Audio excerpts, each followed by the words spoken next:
Oh, I did that again. I did that last week. I forgot to put my microphone on. I'll start again. Hi, Debbie. Hi, everyone, and welcome back to my, I don't know what episode we're in at the moment, but a quick chat with Chantel Mediumship. As some of you may not know me, some of you know me. My name is Chantel Miranda, and I am a psychic medium. I do work here in Brisbane. I also do Zoom readings, and I also work at the Gold Coast. If you would love a booking or would need any guidance or anything that's got to do with within the spiritual field, you're welcome to visit my Facebook on Psychic Medium Chantel Miranda, also spiritual counselor Psychic Medium Chantel Miranda. Well, I did say to you last week that I was going to have someone special. Now, I am so really overwhelmed that he did accept my invitation when I asked him. I have been, and so has my other guests that know this amazing, his name's down the bottom. I was going to say, introduce him like with drum rolls and all that, but obviously I've got him down the bottom there, Rhys. Now, every time I talk to you about courses, if you're interested, when you guys ask me, I've got him here today, and I would love for you to join this conversation and ask him questions. Everything that you've been asking me, this is the guru. This is my mentor. This is where I learn how to develop my skills. And this is where I've learned so much with him, his books, his cards, his live performances around the world. I mean, I'm talking about an international celebrity here, Rhys Davies. Okay, where is he? I'm going to go and get him right now. I'm so excited. And he can actually tell you more about his life, his journey, how he got to where he is today, and the courses that he's offering, the dates, the time, and what country he'll be next. So please welcome the one and only Mr. Rhys. Where are you? There you are, Davies. How are you, darling? So good to see you. Yeah, I'm great. Thank you, Chantel. And yeah, it's lovely to be here. I'm so excited. Thank you for thinking on me. I got so nervous introducing you. I'm like, I better not be, at the moment, as you know, I'm a little bit, what's the word? Oh, God, I've gone blank again. Dyslexic. So sometimes I say things back to front, and I'm thinking, God, please, not now, not tonight, not with Rhys. And I'm like, oh, it's so good to see you. Where are you in the world? So I'm in a city called Leiden. It's a university city, population of about 188,000, known as the town of Rembrandt in the Netherlands, I guess, for all the artistic people. And it's probably 30 minutes by train south of Amsterdam, a bit close towards the sea. So it's about a 15-minute drive towards the ocean. So that's definitely a plus for me, coming from Brisbane and the Gold Coast area, Yeah, because you're a Brisbane boy. Yeah, absolutely. Yeah, and the beaches here are beautiful, and it's nice to be close to one, so I can keep in contact with the elements and the nature of the beach. When was the last time you were here, Rhys? So I was in Brisbane and the Gold Coast area in October of 22 to basically mid-January to see family, and I did some public performances and while I was there, and some readings as well. So it was really nice to be there. I'd love to still be there, but we've got a little boy due on the 17th of July. So my partner was a little bit with the pregnancy, difficulty with traveling, and unsafe for flying, being pregnant. So we decided to have our third child in the Netherlands, and so we're just going to get prepared for that process. And yeah, it's wonderful, and wonderful time with family, and so we're hoping to be coming back towards Brisbane. More likely it could be February, March, or April, but we're still unsure just yet. But we'll definitely keep things and everybody posted about it when we do come back. I definitely want to do some more public events and some, reading days and workshops while I'm back in town. So I miss the class and everybody there. Yeah. Yeah, I remember when your beautiful wife was pregnant to your second daughter. What's her name? Her name's Chloe. Chloe. And I said to you, I don't know, I've got a feeling you're going to have a boy, and it ended up being a girl. But I'm so glad now you're having the boy because I feel good now. You are having the boy.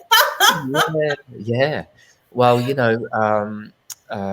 was a little bit of time in between. Our oldest daughter, Avalon, she's 6 now, and Chloe's about nearly 15 months. And then this little boy coming in is just wonderful. I was outnumbered 3 Aries women to me. And now it's great to have a Cancerian boy coming in to kind of, team up with me and keep some order in the house, because there's certainly got it. Good luck with that. Keep some order. Okay. That's beautiful. And guess what? I'm going to be a grandmother in 4 more weeks again to a little girl. So I've got my grandson. He's 13 months old now, so a year and a bit. Yeah. And now my other daughter's having a baby, and it's in June. Winter babies for us. You must be so happy. Oh, I'm over the moon. I mean, I want it to always be a young, fit-looking grandmother, and of course, good-looking. But I'm like, okay, girls, slow down. And this grandmother has 1 hour a week. I need to live my life. But I am so, honestly, in honesty, I am so happy how beautiful the family is extending. Yeah, that's going to happen to you as well. It's just like, wow, 1 minute I'm changing your napping, I'm changing your kid's napping. What's going on? How did this happen so quick? Yeah. Well, I'm 50. I turned 50 this year, so it's quite a big thing being a dad, a young dad at this age. But it's really taught me so much about myself and what I thought I was living, until I had children. They just bring so much joy and so much opportunity and challenges too, and they teach you so much about patience and compassion and understanding, and how important it is just to live in the moment, I think, is one of the real big lessons I've learned. I've often been quite busy and lots of things on my mind, and my oldest daughter, she makes it very clear to me that sometimes other things are important, and it's so sweet. She's so lovely. They come to teach us. They sure do. And I'm getting a lot of lessons, I'll say that. Wink. Rhys, now, for those that don't know you and are going to be watching this tonight, can you please tell us more a bit about yourself and how this journey has started for you?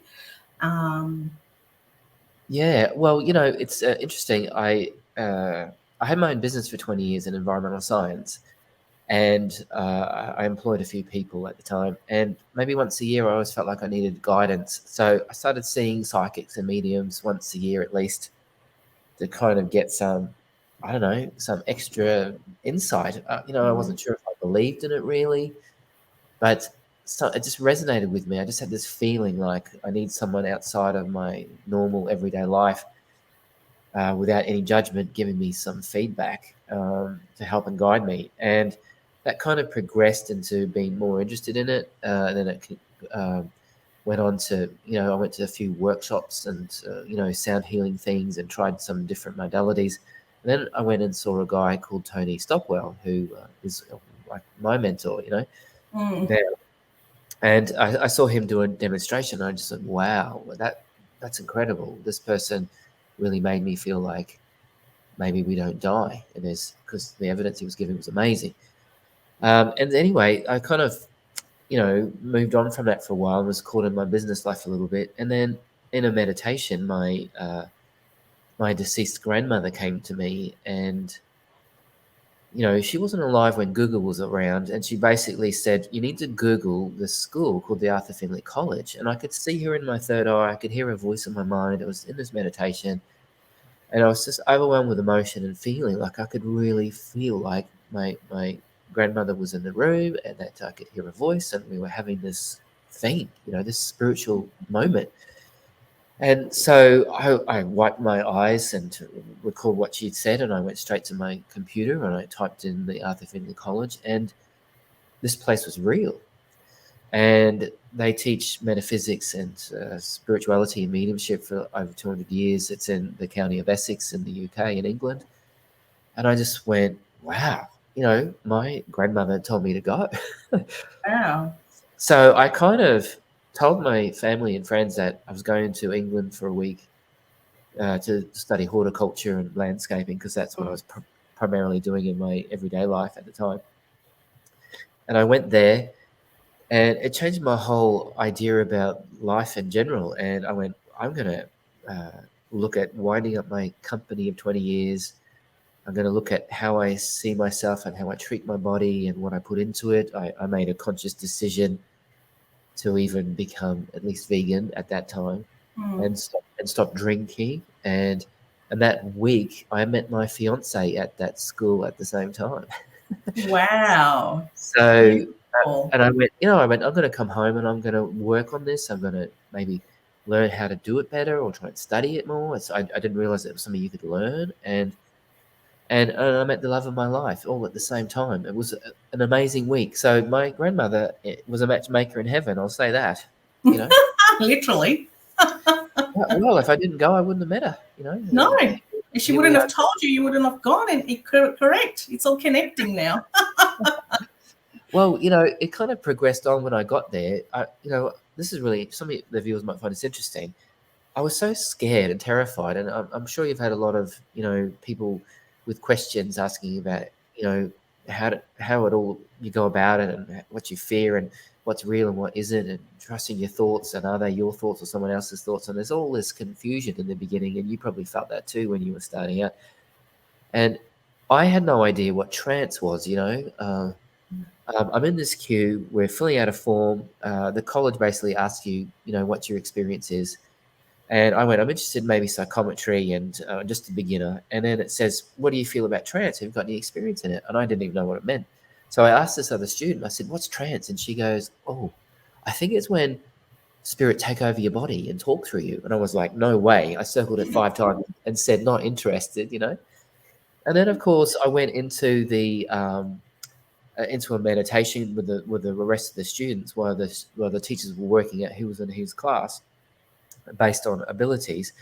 And I started to see my grandfather on the Welsh coastline, and all my other relatives have passed. I could see them in my third eye, and I felt like I was actually with them at various points in the moment on this Welsh hill, looking over the Irish Sea Wow. in North Wales. And he put his hands on my face and he said, "We're so glad you listened and you came," in his Welsh accent. And I had tears running down my face. And this teacher came up to me and he just said, "You're not in the class you think you are. You're in my class. So after morning tea, go and check it out. The names all the student names are on the board, and that's the room you're going to be in." So of course I went and had a look, and it's trance. And I was like, Wow. I'm scared. I'm scared. I'm No, terrible. I'm scared. But it was life changing that week because I got to sit in the power. I got to trust a blend with spirit, of what it felt like to have a spirit blend with you, and that it was okay, and that they don't take over you. It's a blend of auras and this energy, and that they can influence your mind, and if you trust it, surrender it, you can have this profound experience. And I had this moment where I felt like this man was communicating through me for his daughter. He died when she was little, but she's a 40-year-old woman sitting opposite me, and I could see her as a little girl, and I was confused. Is this a little girl in spirit, or is this about someone else? And then I realized I heard the man's voice, and he goes, "I knew her when she was 6. I knew her at this time. This is what she looked like. This is the place. It's a cornfield. It's fields of corn." And so I just started talking. "I love you. You're the apple of my eye. I'm sorry I left you, my darling, when you were only 6 years old. You've never let your hair down since I've died. I want you to know I'm okay. I'm with my mother," and all these other things. Um, and then afterwards, I came out of it. I had tears down my face. She was crying. I was crying. It was like, what's just happened? And she just goes, "For a minute, you look like my dad. You said you're the apple of my eye." That's what he used to always say to me. "I've never let my hair down." She had it in a bun at the back of her head. She goes, I don't like wearing my hair out. So that's true. And I said, "Is it true that he had an anchor tattooed on his forearm?" Because I could see it. and that he was in the Merchant Navy for part of his life. And she said, yes, he had an anchor on his arm and he was in the Merchant Navy. And I saw fields of corn, and there must have been a corn farm around you. And she goes, yep. And it just went on and on. Is And this in anyway, the press that you're saying that this yeah, happened? yeah. Oh, wow. Yeah, and so she went away and to freshen up. And when she came back, she pulled her hair out and it touched the ground. And she said, "You made me feel like I can actually let my hair down." And I didn't realize that it was a metaphor for me feeling guilty that I'm here and my dad's not. You know, and so you've given me this, through my dad talking through you, Rhys. You made me feel like it's okay to be here. It's okay to be without him, and that I can have fun again. And she was just so happy. And I thought, well, if that's mediumship, sign me up. That was it. I'm in, man. That was it. There was no turning back, And I had my company, so I basically said I work one Sunday a month, every once a month for a year, and it turned out I needed every Sunday of the month, and then I needed every Saturday and Sunday of every week of the month. And then in the end, I had to take days off during my day job. But eventually it took 5 years for me to walk away from my Yeah. business for 20 years and doing this full time. Yeah. Wow, that's incredible, Rhys. So that's the big I can see your story. story. It's like amazing. Wow. So you Yeah. went and you did this course, you learned a lot. Not only did you meet the beautiful love of your life and have children, what else happened to your career from that point as a Yeah. medium? So I went back a few times. I actually flew from Australia to the college about at least 8 times while I was in Australia. And I'd go for a week or two at the time because it's quite a big trip to fly to England just for a week. So I did that a lot, and then I worked with other teachers through that college. Some other great teachers like Val Williams, Kitty Wood. There's so many. Colin Bates, Bill Thompson. Irene Davies. Yes. There's so many. They're fantastic teachers. Have been doing it for years and years and years. And about evidence and giving evidence. And then of course at that college I met lots of international people who were other mediums, and they would invite me to their places. There was a beautiful American lady that said, "Oh, when you're ready, I want you to come to Kalamazoo in Michigan," right? And I went, "Okay, I'd love to." And anyway, so I wrote back to her, and she said, "Oh, good. So I've got you as a headliner for this gig." And I'm like, "Okay, fantastic." And then I said, "Will you let me know about it when you get time?" And so about 3 or 4 weeks later, it's the 91st annual convention for media, or all the presidents of all the spiritual churches within the United States. And there's 200 delegates going, and I'm the headliner act for this event. And I have to also Wow. give 8 hours of education to these people. And, some of these ministers been doing mediumship for 40 odd years, more than I had at the time. So I was really, really nervous but also excited. So ended up in Kalamazoo in Michigan Hmm. at this old Catholic convent with 200 ministers from all around the US doing mediumship. And And here's little Rhys. Go on and on stage. the president basically said, I did a 2-hour training session, and I went upstairs just exhausted and collapsed on the bed and went, "Oh, I can't believe I made it." I just felt in awe with all these people with so much experience and talent, and I just really hoped that they enjoyed what I could offer them.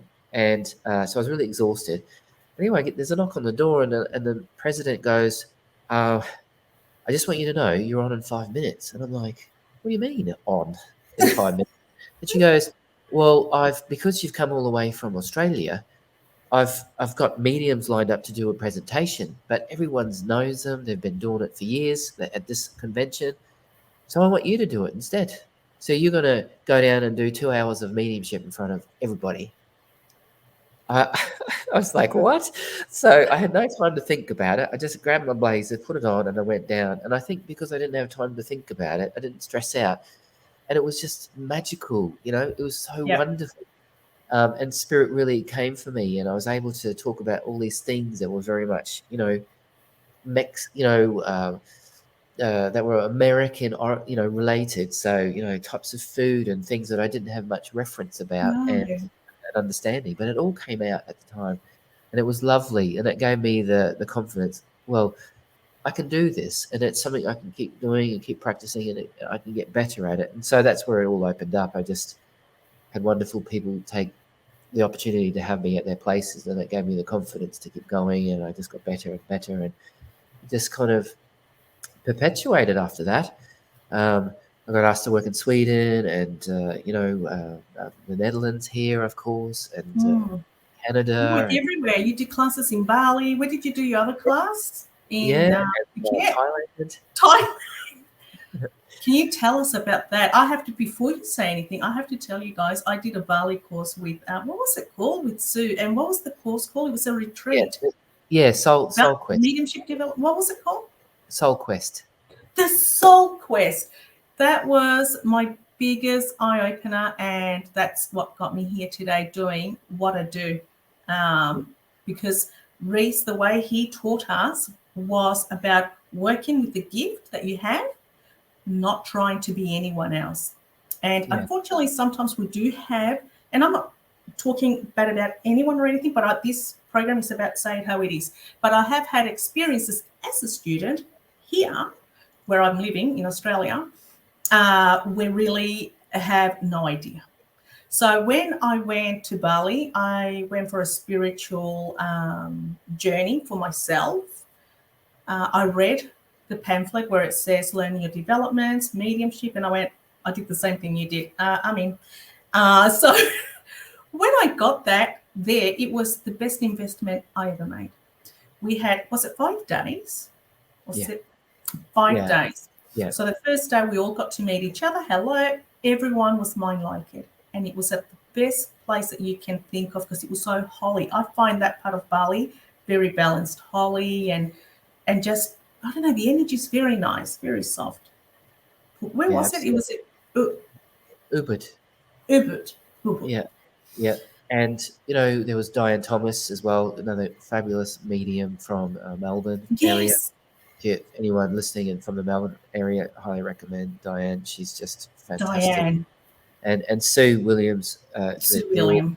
The organizer, and she's a great mindfulness advocate, spiritual healer connection.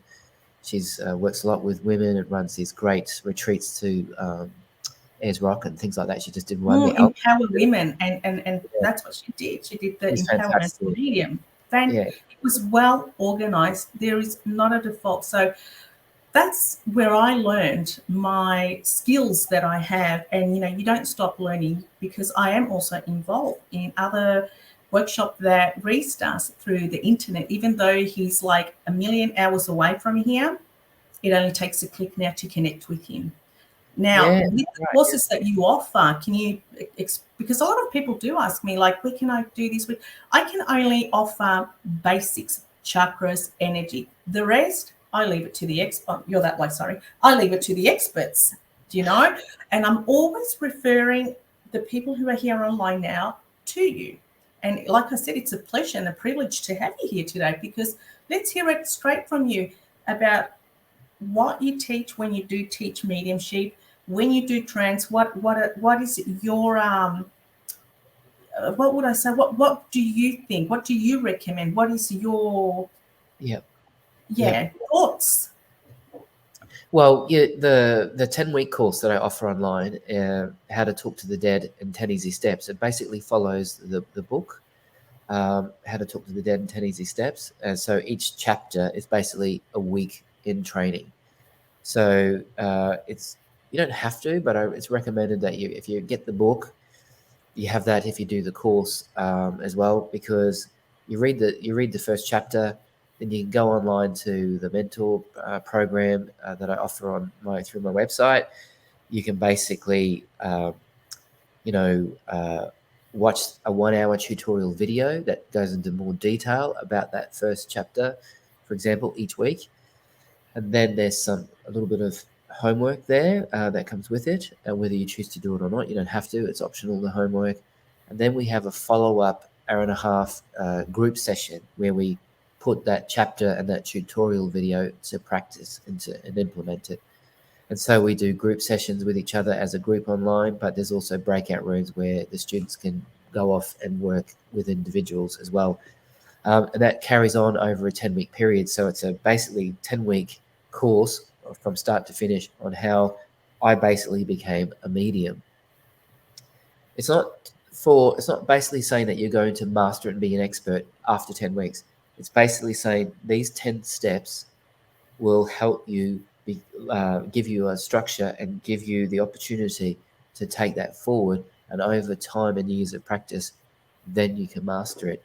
But it's quite amazing with like-minded people in a small space of time with the right focus and intention, how quickly people do advance and how people quickly realize what they can and can't do in this ability. I think what that course offers is a few things. That it's not the medium's job to convince somebody. It's about letting the evidence do the work. So it's very evidence orientated. So I'm trying to teach people that if people want to believe in us and this is real, then we need to be able to give the evidence. So that's about that.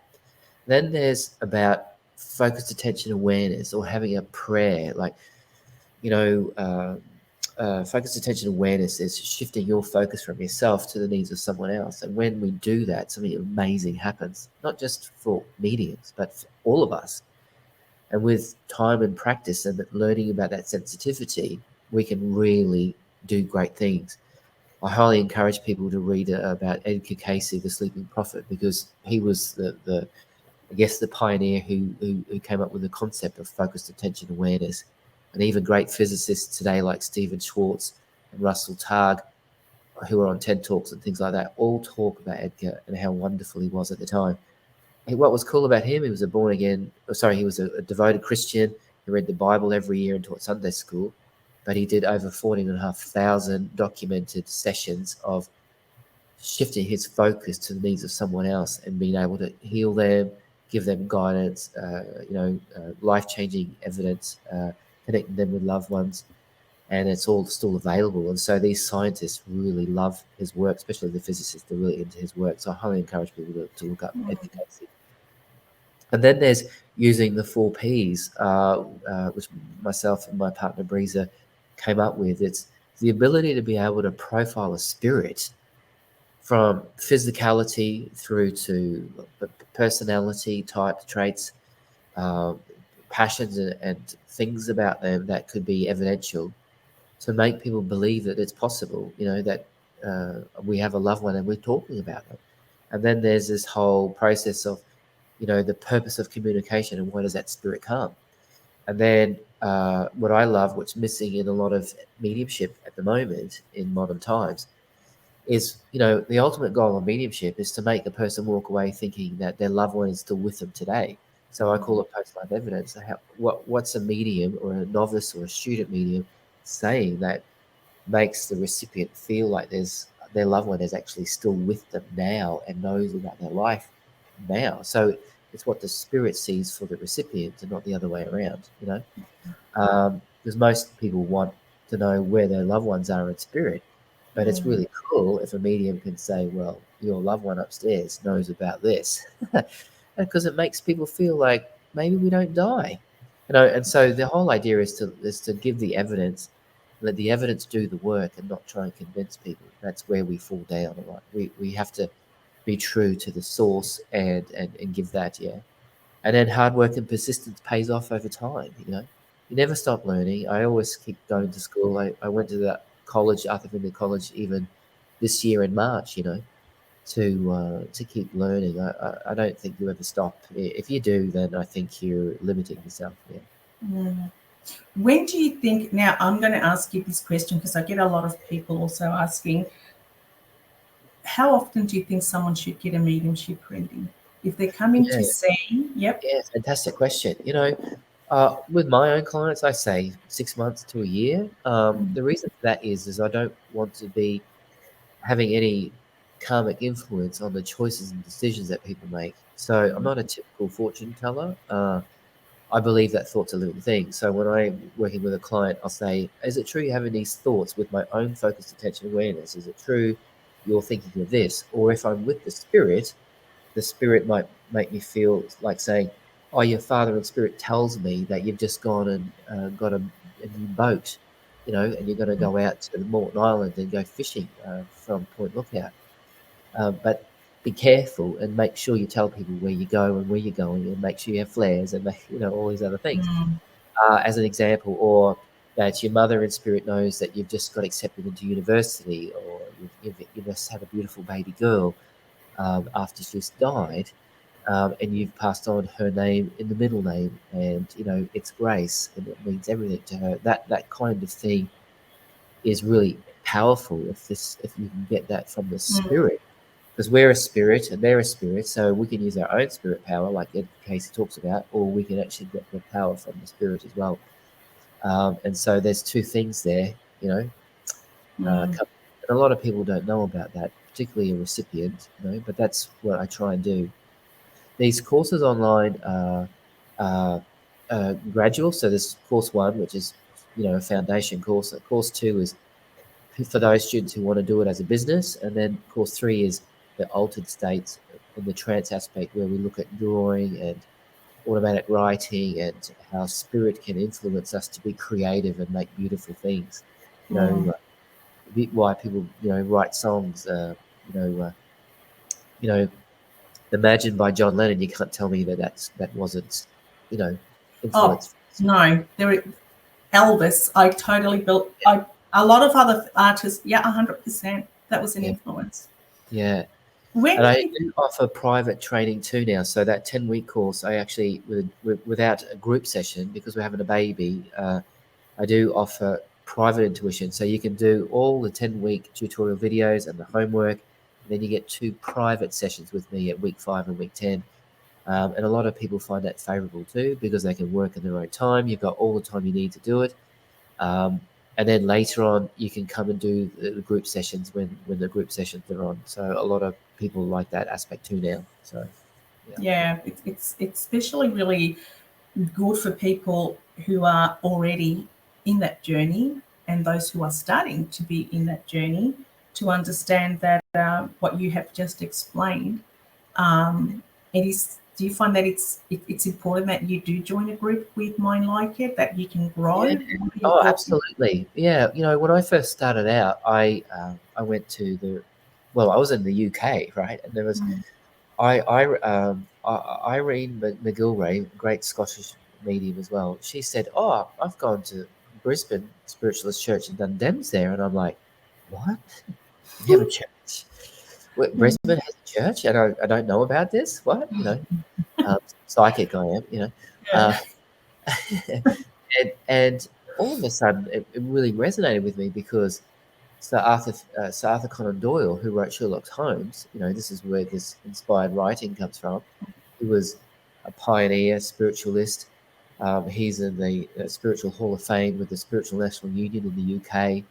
Um, during the Depression time, he went to 14 different continents to help set up foundations for spiritual churches. I mean, this guy's amazing.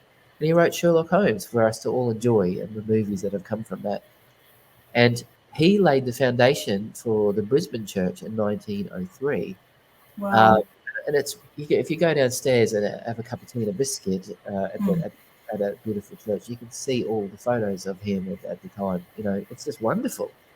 And so I went there every week, but I went 4 times a week for 2 years. and I Four and I times a week. Wow, yeah, that's yeah. commitment.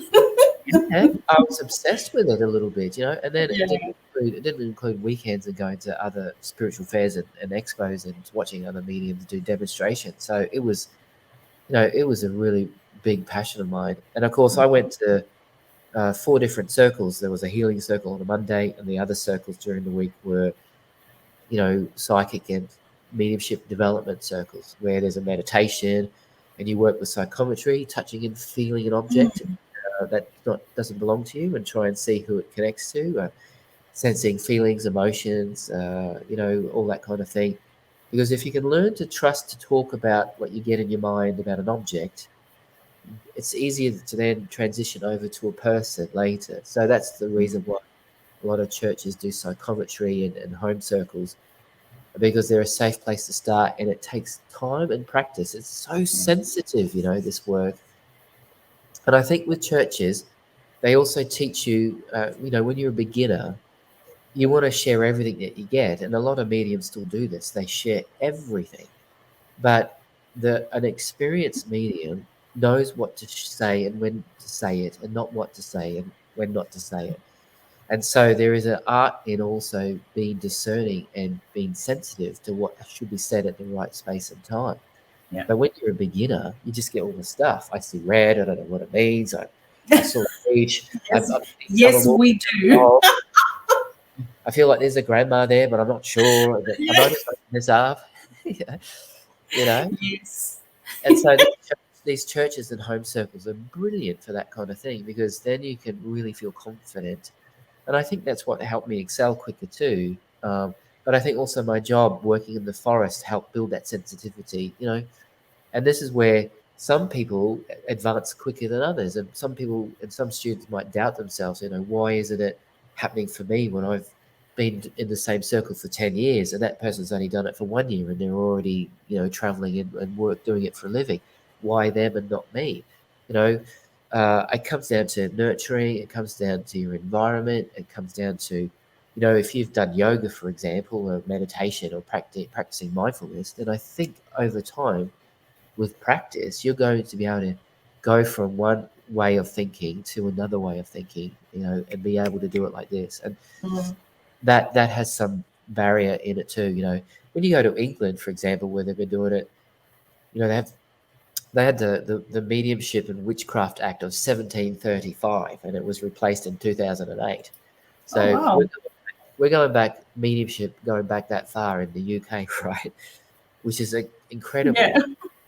So when you're in England, for example, they go, you meet someone and they'll go, I'm, sixth generation, the medium. My granddad was a medium, my mum, my dad, my brothers. And I just think, wow, how cool would it have been to have that nurturing around you, Mm. allowing you to be sensitive to those things, and that it's Mm. okay and it's accepted. And for those who feel like they're the dark horse in the family, and talking about this would be frowned upon. Home circles and spiritual churches are fantastic. Mm. So highly recommend, in other words. Highly recommend it. That's really important for our listeners, because sometimes they do say, where can I go? Yeah. Here, like Rhys was saying, there is spiritual churches, there is gathering, there is also internet gathering. You don't physically need to go there, and I know that Rhys does them as well. Yep. You can also, just for our viewers, they're asking me about your book, the name. So what I'm saying, and what I'm going to say now, is you can go on his Facebook. If you go on his Facebook, or you Google his name, complete name, he'll come up everywhere. And he will, the book name's there, and his cards as well. Yeah. Yeah. Got my Oh, there you go. How to Talk to the Dead and Tennies and stuff. How to Talk to the Dead. Yes, how to talk to the dead. Eve was asking, she's from the USA. Beautiful Okay. lady, Rhys. Yeah. Yeah. I've got another lady here, Teresa. She said she had the privilege of doing a course with you, so she knows who you are. And I've got a few people just saying hello, which and how interesting this is. So this is good. That's what we are all about. Yeah. Now, Rhys. I just thought I'd just quickly say too, just really sorry to cut you off. Yeah, no. If you get the mediumship training cards and the book together, it's much cheaper than buying the book on its own. And I find some people, they're not sure, they're inquisitive, they get the book and then realize later, oh, I should have got the cards, because the cards Is support the that the book. same card as these? Yeah. Oh, Same they've one. got a new package. Yeah, Yeah. they've got a new Okay. package. But it's much cheaper to buy it as together. Yeah. It is. And not only that, because once you read the book, you can actually practice the cards and understand, because, oh, hang on, this is what the book said. So this means that. And one goes with the other. So it's like networking with each other.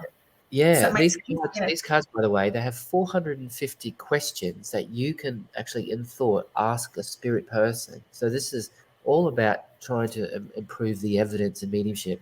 I think me and my partner Breezer, we just we want to change the idea of how people see mediumship in the world. You know, that we're Yeah. frauds and we're skeptics and things like this, and that we're making this up. And the only way to really do that is to let the evidence do the work. And so this is why we created the book and the cards, because we feel like we really want to leave this world when it's our time, thinking that we tried to help make mediumship more evidential with those that we come into contact Correct. with.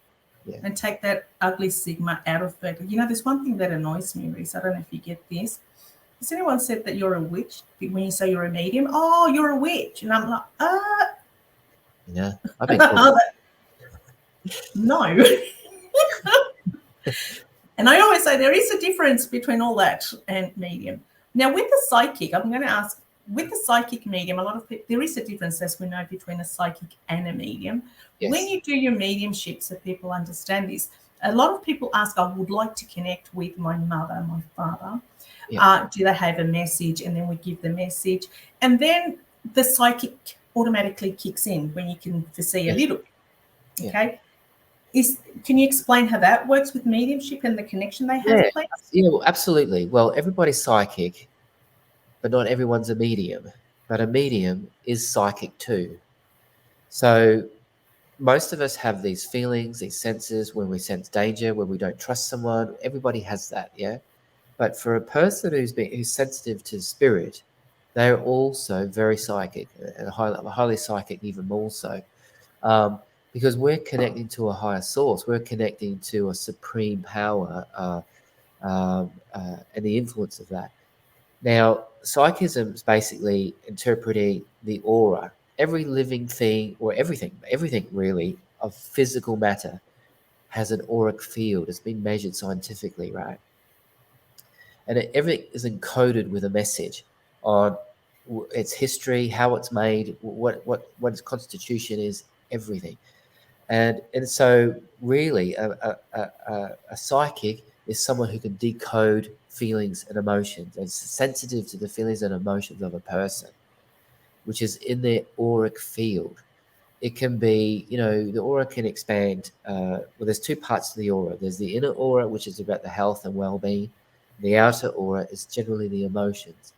So when people talk about the energy or pick up things about someone's health, for example, it would be within their inner aura, and then the outer aura is their thoughts. So the more emotional a person is, the more erratic someone is, or troubled or worried, the more their emotional aura expands.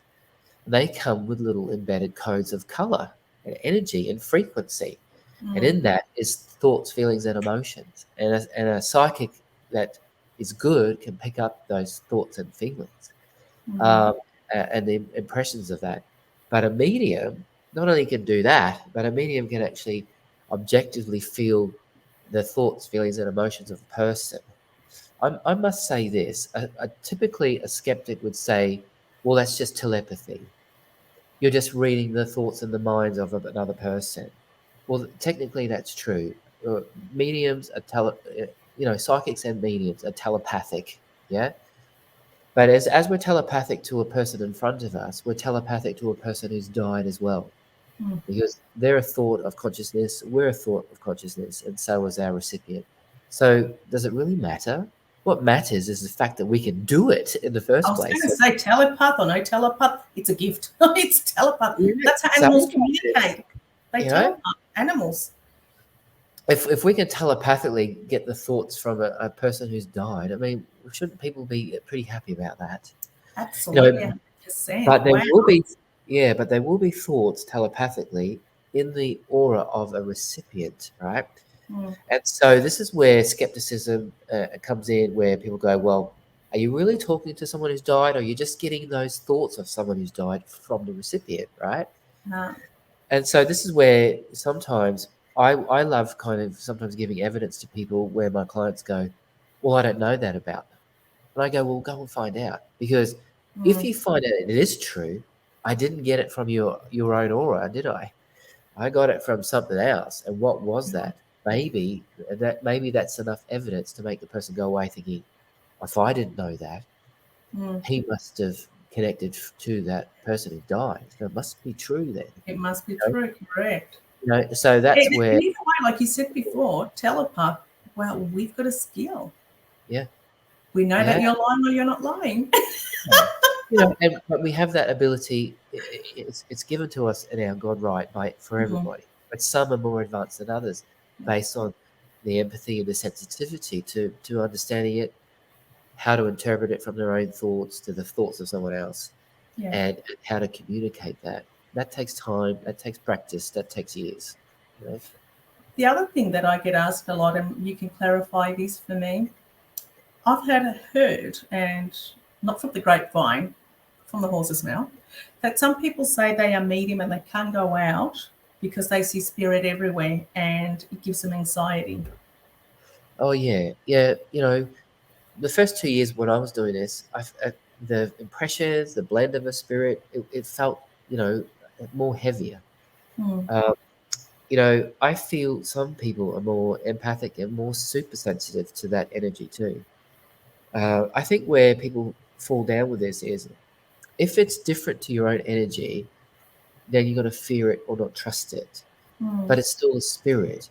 Like if you're in a room and you had Mother Teresa and Hitler together, you would feel one part of the room would be probably blissful and light, and you know uh, you probably feel safer and more drawn to going to this. Welcoming, yeah.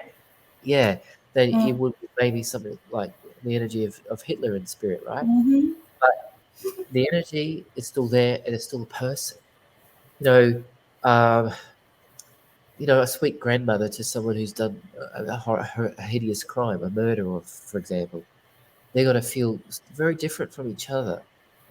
But they're still people. There's still the Hmm. energy of those people, the spirit consciousness, an astral planing body that is 100% intelligent. And if that energy and that consciousness can blend in your own mind and telepathically communicate and share information with each other, then it's got to feel different. So a lot of people just fear it and then Hmm. feel like it's all negative and it's all bad.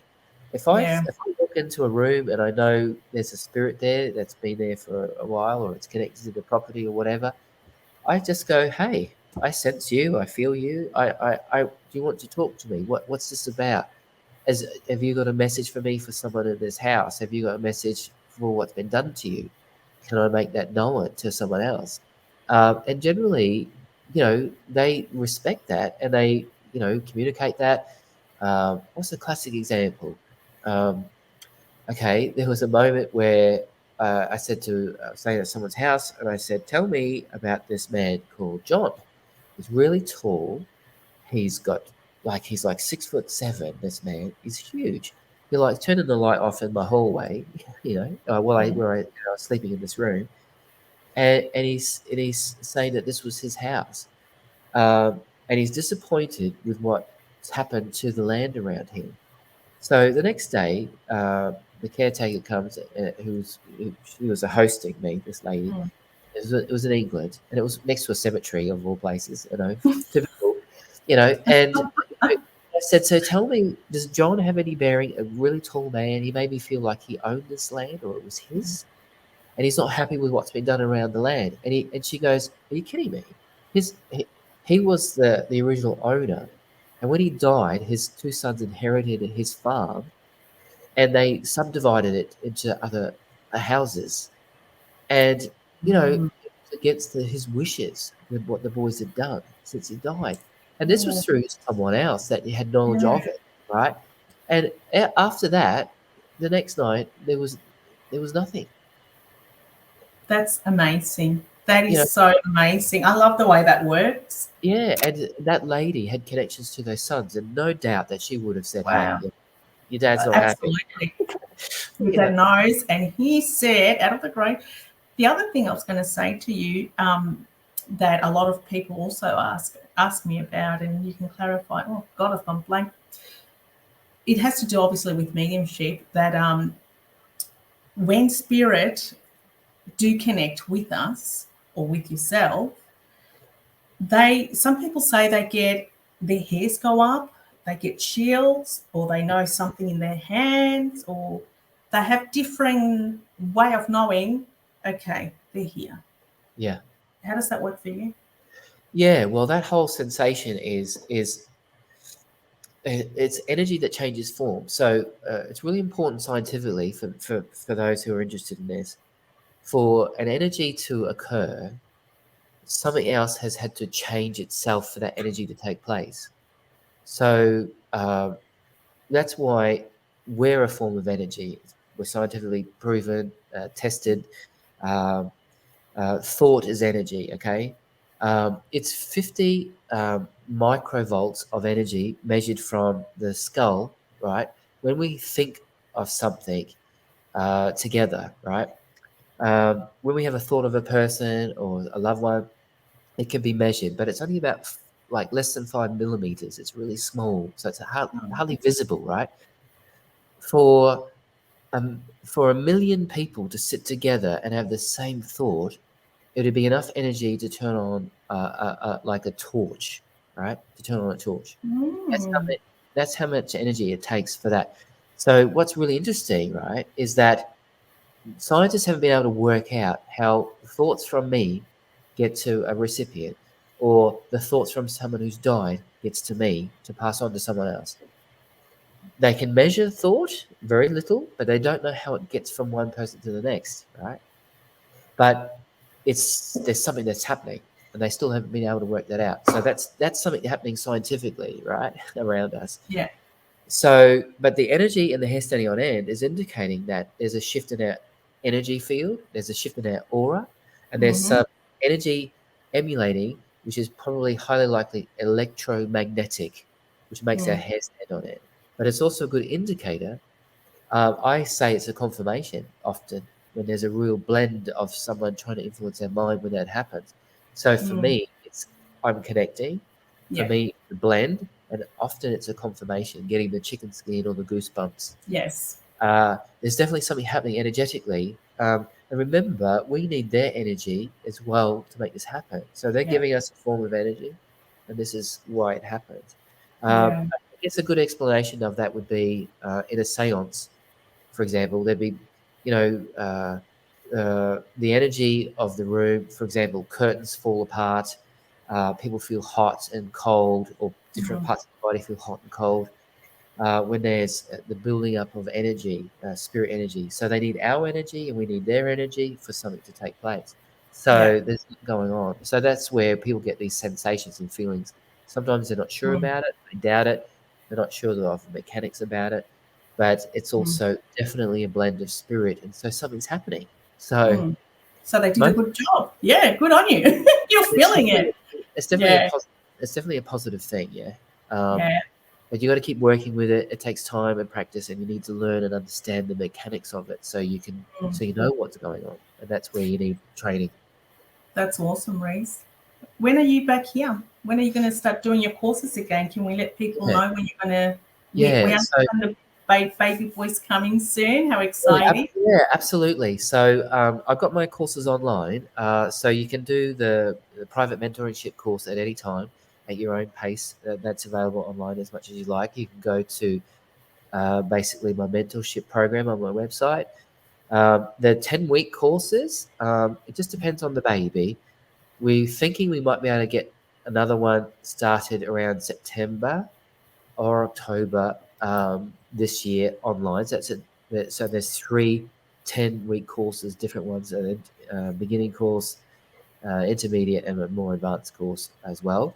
I'm doing an online on the 30th of June this month. I'm actually at 7 o'clock Brisbane time.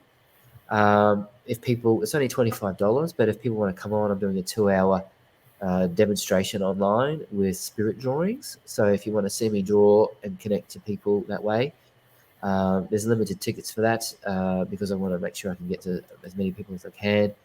But that's on the 30th of June. Basically doing those online at the end of each month for anyone who wants to come on and check that out.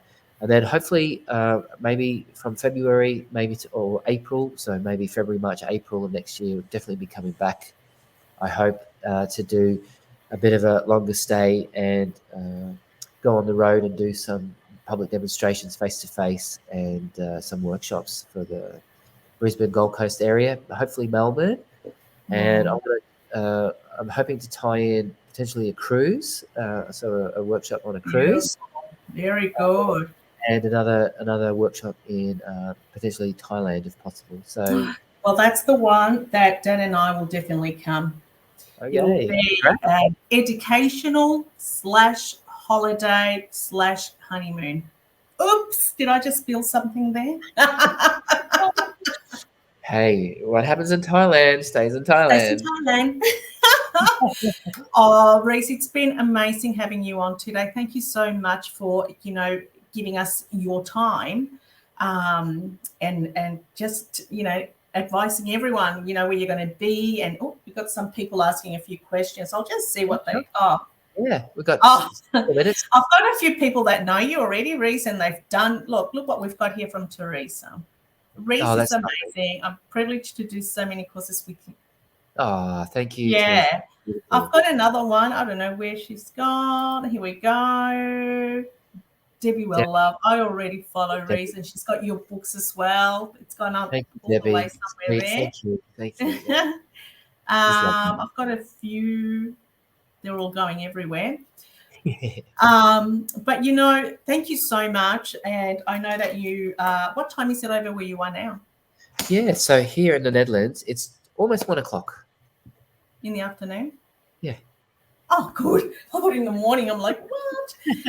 We can't wait to see you again. And, your book, guys, please go on his website or go on Facebook. You will find all the links that you need to know through his website, obviously, Facebook, Instagram. Is that correct?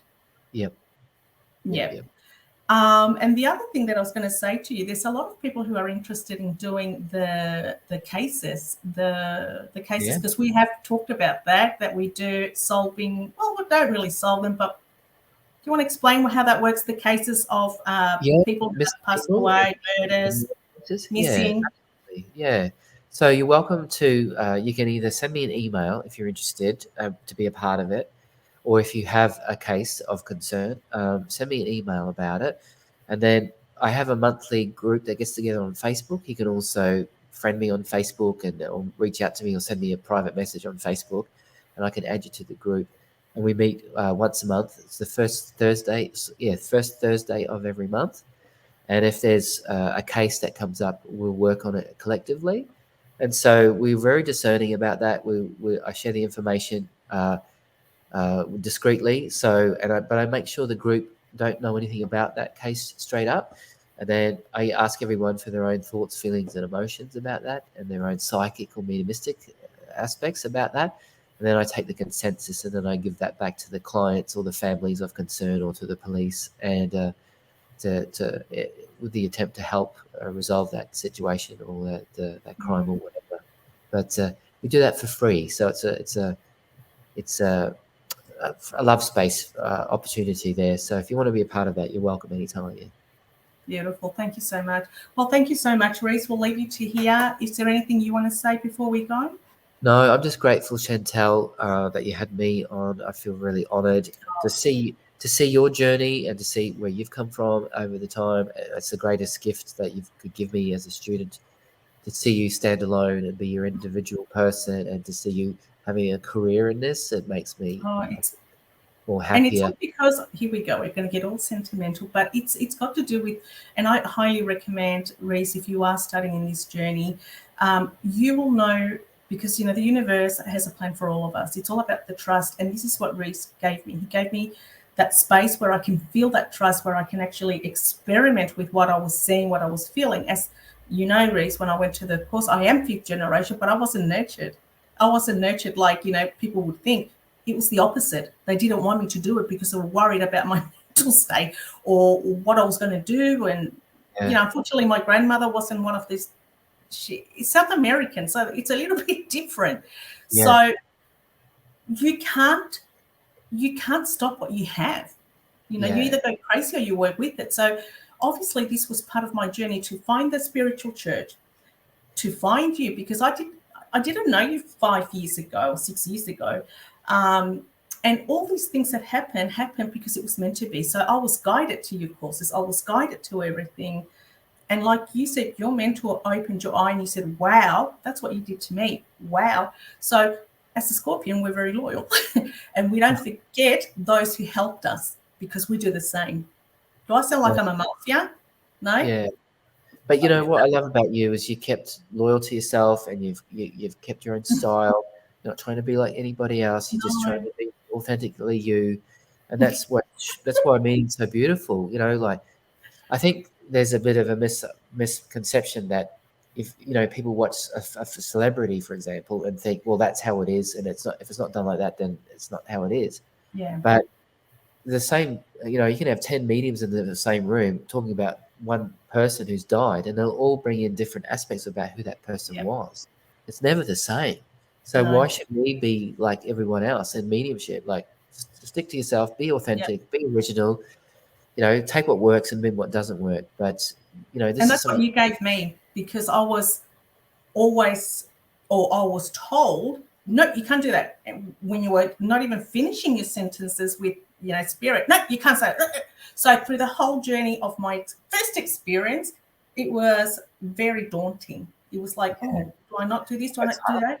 But Oh, then yeah. meeting you, it was like, let your hair go. Guys, you are authentic. You do it the way you are. The connection's the same. We just have, and I'm really grateful. So for me, it was a real honor to have you on today. And I hope one day, I would love to do a work with you. Yeah, absolutely. Anytime. Anytime. As your student, this is one of them, Janelle. Janelle and I are close too. But thank you so much. Send my love to your beautiful family, and we can't wait to see you back here in Australia to do what you do best and exactly what you're doing. Okay, sharing the love, sharing your mediumship and books. Thank you. Bye. Night.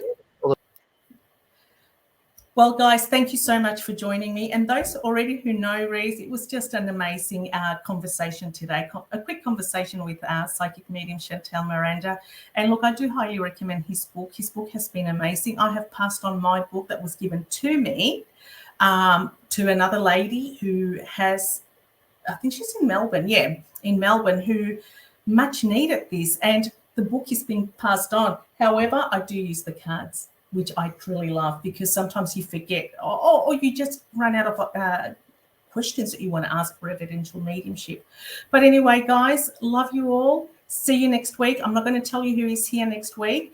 And before I forget, I made a big mistake. I thought, because I also work for Psychic TV, International Psychic TV, who are based in Sydney, but we do phone readings a lot. I thought they were on Fridays. That's why I changed it to Thursdays. It's the other way around. So we're going back to Fridays now. Starting next week, Friday, live between 8 and 9. All right, guys. Love you. Good night. Ciao. Arrivederci. God bless. Thank you. Bye.